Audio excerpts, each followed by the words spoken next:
भक्तों, ओम नमः शिवाय, श्री शिवाय नमस्तुभ्यम, जय श्री महाकाल। भक्तों, क्या आपके भी घर में कोई ऐसा व्यक्ति है जिसका विवाह नहीं हो रहा है? उसके विवाह के लिए आप लोग बहुत सारे उपाय करके देख लिए, बहुत सारे मंदिरों में चले गए, बहुत सारे पंडितों के पास चले गए, यहाँ तक कि बहुत सारे ज्योतिषियों को भी उसकी कुंडली दिखा दी, लेकिन फिर भी उस व्यक्ति का विवाह नहीं हो रहा है। और भक्तों, विवाह से रिलेटेड क्या आपके जीवन में ये भी समस्या चल रही कि जिस घर में आप चाहते हैं कि आपके बेटा या बेटी की शादी हो, सामने वाले घर में आपने रिश्ता भी भेज दिया, लेकिन वो जो सामने वाला घर है उस रिश्ते के लिए हाँ ही नहीं कर रहा है ना कर रहा है, बीच असमंजस में आप सबको डाल रखा है। तो भक्तों, चिंता मत करिए। आज की जो ये वीडियो होने वाली है, गुरुदेव जी के इस वीडियो में बहुत सुंदर सुंदर से उपाय बताए गए हैं गुरुदेव जी के द्वारा, जिसमें अगर आप अपने जीवन काल में करते हैं तो विवाह से रिलेटेड जो भी समस्याएं चल रही हैं, चाहे यहाँ तक आपकी अभी नई नई शादी हुई है और बीच में बहुत ज़्यादा लड़ाई झगड़ा शुरू हो गया है, पहले बहुत ज़्यादा प्यार था, अब लड़ाइयाँ होना शुरू हो गई है, तो सारी की सारी समस्याएं अब सॉल्व होने वाली हैं आपकी। बस इस वीडियो को एकदम अंत तक जरूर सुने। तो चलिए चलते हैं भक्तों उपाय की तरफ। और जो भी भक्त आज हमारे चैनल में पहली बार आए हैं और मेरी आवाज़ पहली बार सुन रहे हैं, तो चैनल को कर ले सब्सक्राइब और बेल नोटिफिकेशन को ऑन कर लें, जिससे गुरुदेव जी की आने वाली अपकमिंग वीडियोस आपको मिलती रहे। तो भक्तों, सबसे पहले उपाय में गुरुदेव जी बताते हैं कि आपको करना क्या है। इसमें चाहिए आपको 5 कनेर के फूल। अब जो 5 कनेर के फूल आप लेंगे वो पीले कलर के आपको कनेर के फूल चाहिए और कहीं से कटे पिटे खंडित ना हो, ठीक। अब आपको साथ में चाहिए 1 लोटा जल। अब जो 1 लोटा जल आप लेंगे वो तांबे के लोटे में जल भरना है और आपको सोमवार के दिन ये उपाय करना है। और जो आप जल भरेंगे वो आपको जल घर से भर के लेके जाना है, मंदिर परिसर से जल आपको नहीं भरना है। अब भक्तों, गुरुदेव जी बोलते हैं कि जब इस तरीके से आप पूरी सामग्री लेके सोमवार के दिन महादेव के मंदिर में पहुंच जाएंगे, तो आपको सबसे पहले तो वही 7 से 10 मिनट आराधना करनी है। जी हाँ भक्तों, महादेव की आप आराधना कर ले। आराधना करने के पश्चात ही आपको उपाय शुरू करना है, बस आपको इस चीज का स्मरण रखना है, ठीक। अब भक्तों, गुरुदेव जी बोलते हैं कि वो जो 1 लोटा जल है वो आपको 1 लोटा जल भगवान भोले बाबा के शिवलिंग पे सबसे पहले समर्पित करना है। अब 1 लोटा जल समर्पित करने का जो तरीका गुरुदेव जी ने बताया है वो कुछ इस प्रकार है। गुरुदेव जी इसमें बोलते हैं कि जैसे आपने एक नदी को देखा, एक समान धारा की तरह बहती है, ना ज्यादा तेज ना ज्यादा धीरे, एक समान धारा बनाते होंगे, ठीक। तो आप भी एक ऐसे ही श्री शिवाय नमस्तुभ्यम का जाप करेंगे और पूरा का पूरा 1 लोटा जल समर्पित कर देंगे और तब तक आपको श्री शिवाय नमस्तुभ्यम का जाप करते रहना है। अब भक्तों, गुरुदेव जी बोलते हैं कि जो आप 5 कनेर के फूल आप लेकर गए थे वो आपको अर्पित करने की बारी है। तो अब ये जो 5 कनेर के फूल आप अर्पित करेंगे वो शिवलिंग के अलग अलग भाग पे, ठीक है, अर्पित करना है आपको क्रमांक वाइज। अब जैसे क्रमांक वाइज मैं आपको बताऊंगा वैसे ही आपको क्रमांक वाइज अर्पित करना है। गुरुदेव जी बोलते हैं कि सबसे पहला कनेर का फूल आपको अर्पित करना है भगवान भोले बाबा के शिवलिंग के सबसे ऊपर वाले भाग पे।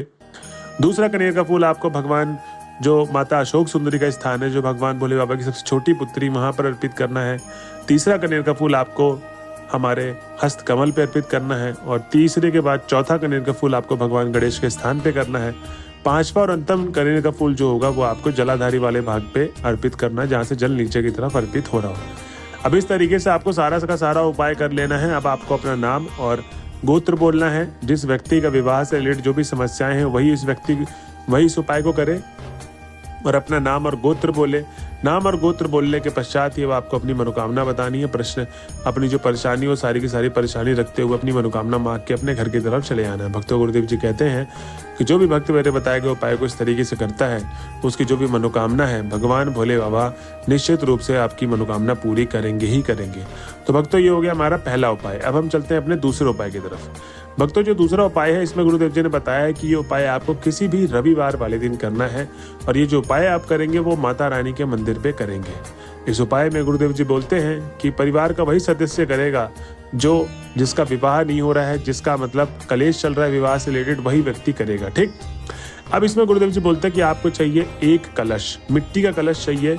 तो नया कलश आप खरीद के ले आए मंदिर से, मतलब आप मंदिर के आसपास मिलेगा, वहां से आप कलश ले आए और उसके बाद आप उसको धोकर उसको सुखवा लें और जब वो सूख जाए अच्छी तरीके से, उसमें आपको कच्चा चावल भरना है, ठीक। अब चावल इतना ही भरे जितना बाहर से ना आए। उसके बाद आपको उसके ऊपर इतना डालना है, क्या, 1 बेलपत्र। तो 1 बेलपत्र कहीं से कटा पिटा खंडित ना हो। और उसके बाद तीसरी सामग्री होगी आपको 1 सिक्का। तो अब 1 रुपए का सिक्का, 2 या 5, 10, 20 कितने रुपए का भी सिक्का अपने श्रद्धा अनुसार रखें, लेकिन सिक्का 1 ही होना चाहिए, ठीक। अब इसके बाद आपको करना क्या है कि आपको लाल कपड़े से उसको पोटली के रूप में बांध लेना है। अब जब आप पोटली के रूप में बांध लेंगे तब गुरुदेव जी बोलते हैं कि आपको करना ये है कि माता रानी के मंदिर में सीधा चले जाना है आपको रविवार वाले दिन। और जब आप माता रानी के मंदिर में पहुंच जाएंगे तो आपको 7 से 10 मिनट आराधना करनी है। किसकी? माता रानी की। माता रानी की आराधना करने के बाद आपको करना क्या है कि आपको सबसे पहले तो उनके चरणों में स्पर्श करवाना है और कहना है कि हे माता रानी, मतलब विवाह से रिलेटेड चाहे जो भी समस्याएं चल रही, चाहे कलेश चल रहा है, चाहे विवाह नहीं हो रहा है, सारी की सारी समस्याएं आपको बता देनी है और अपनी मनोकामना मांग लेनी है। और उसके बाद उस कलश को आपको माता रानी के द्वार पे या कहीं पर भी बाहर आप उसको रख दे और उसके बाद आपको अपने घर की तरफ चले जाना है, या किसी गरीब को भी आप दे सकते हैं। गुरुदेव जी कहते हैं कि बस आपको यही उपाय करना है, आपकी जो भी दुख दुविधा होगी विवाह से रिलेटेड सारी की सारी समाप्त होंगी और आपकी मनोकामना अवश्य पूर्ण होगी। तो भक्तों, ये हो गया हमारा दूसरा उपाय। अब हम चलते हैं अपने तीसरे और अंतिम उपाय की तरफ, जिसमें गुरुदेव जी ने बहुत सुंदर सा उपाय बताया जिसको लाखों व्यक्ति ने किया है, उनकी मनोकामना पूर्ण हुई है। इस उपाय में गुरुदेव जी बोलते हैं कि आपको चाहिए 1 बेलपत्र की डंडी। कितनी? 1 बेलपत्र की डंडी। उसके बाद आपको दूसरा सामग्री चाहिए 1 काली मिर्च, सिर्फ और सिर्फ 1 काली ही मिर्च चाहिए, ठीक। और उसके बाद आपको तीसरी और अंतिम सामग्री चाहिए 1 लोटा जल। तो तांबे के लोटे में जल भरना है और जल कहाँ से भर के लेके जाना है? जल आपको भर के लेके जाना है घर से अपने। अब भक्तों, गुरुदेव जी बोलते हैं कि इस तरीके से आपको तीनों सामग्री लेकर सीधा महादेव के मंदिर में सोमवार वाले दिन पहुंचना है। किस दिन ये उपाय करेंगे? जो भी अगला सोमवार का दिन हो, और यहाँ तक कि कोई भी प्रदोष काल का भी दिन पड़ता है उस दिन भी आप इस उपाय को कर सकते हैं।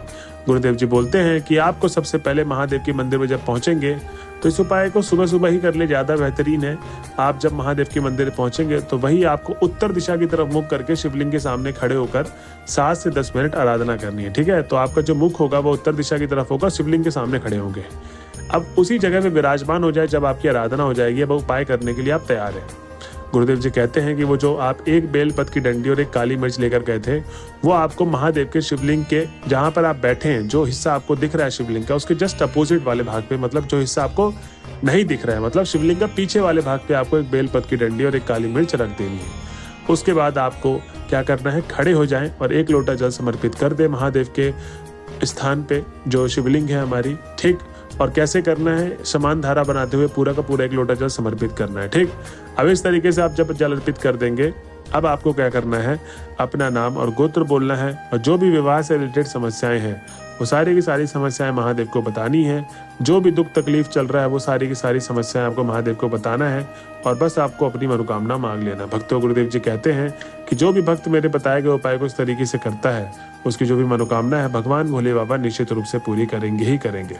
तो भक्तों, ये थे हमारे 3 उपाय आज के, और जो मैंने आपको बताया है, समझाया कि हर उपाय को शुरू करने से पहले आपको 7 से 10 मिनट किसी भी भगवान का आपको उपाय बताया जाए उसको आराधना करें जरूर, उन भगवान की, उन देवता की। इससे होता क्या है कि जो भी आपका मन अशांत होता है, ठीक, वो मन आपका अशांत से शांति की ओर जाएगा। आपके विचार जो भी चल रहे दिमाग में वो शांत होंगे और सच्चे दिल से प्रार्थना आपकी भगवान भोले बाबा तक पहुंचेगी और जो भी आपकी मनोकामना है जरूर पूर्ण होगी। तो भक्तों, ये थी आज की वीडियो। अगर आप वीडियो के लास्ट तक आ गए तो श्री शिवाय नमस्तुभ्यम लिखना ना भूले। मिलते हैं अगले वीडियो में, जब तक के लिए बने रहे हमारे चैनल में। हर हर महादेव।